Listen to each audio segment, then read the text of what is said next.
Let's give this Manny a little refresh. So she looks pretty right now, but I just found myself regretting putting the vivid reds in with Shades EQ versus just kind of doing a more subtle take on her foxtail look.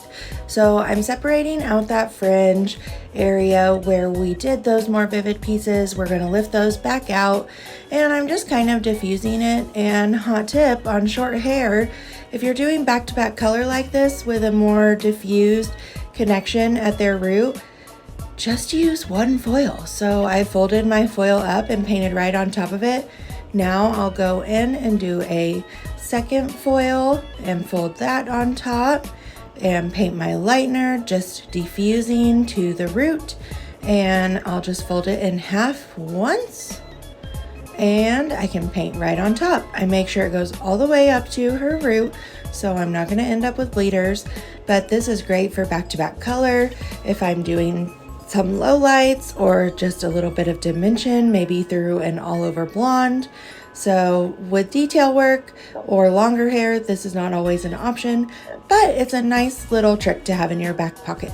And we're going to do that on both sides. Here's after our first lightening and fill. Here's after fill number 2. We took her to a little more fall vibes because the next time she goes to classes, it will be fall. And then I'm going to go through and refresh her little foxtail, literally finger painting, guys. Obviously on a guest, I would do my foil work a little bit differently so she can see.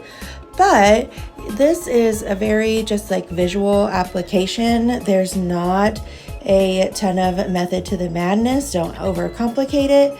I really just want those little tips to have that foxtail effect and that to become more the star of her color in this little Bixie cut. So had a little fun finger painting. I keep a towel handy so that I can wipe my fingers off. And here's our after. So a little more folly copper auburn, and her foxtail is now the star, which I love.